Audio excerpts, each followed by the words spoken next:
tone of voice really can make people feel differently. We say exactly what we mean. People hear the tone of voice more than what we're actually saying. Have you ever thought about how tone of voice impacts your customer experience?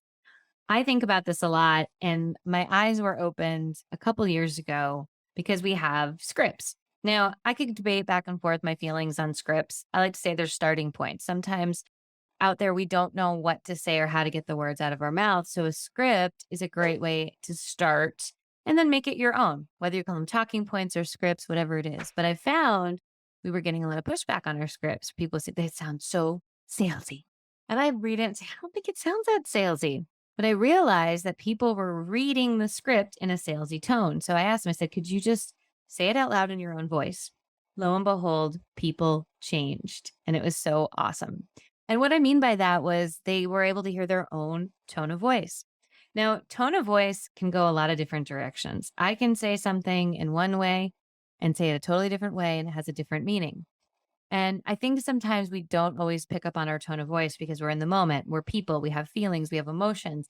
And that doesn't always mean that we say exactly what we mean, or people hear the tone of voice more than what we're actually saying. And so if somebody's frustrated or in customer service, if we don't have that warm, friendly tone, if we don't have that moment on any service call that makes us feel special, it's very easy to get turned off by service. It's more of a transaction. And more today, people would personally rather do a transaction in their jammies with a glass of wine versus in the scenario having to talk to a person. People have variables. We don't know what person we're getting. We don't know what their emotional state is that day. We don't know if they're excited to talk to us or they just got off the worst call of their life and there's nothing they'd rather do less than pick up their next call of their life. And so a lot of times I like us to make sure that we understand how tone of voice really can make people feel differently.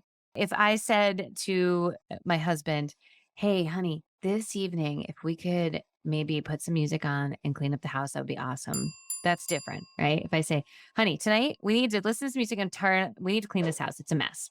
Different. Same statements, different tone of voice. And so I want us all to be thinking in customer service, the importance of our tone of voice. Now, this is where sometimes customer service voice comes in, and that can be a little obnoxious too. That's like a little too much dial up. You just want to be a real person with people and realize that whoever's on the phone with you right now, whatever happened before, that's not their fault. And under no uncertain circumstance should anybody have to pull it into the next call. So that's our 3-minute video today on tone of voice and the importance in customer service.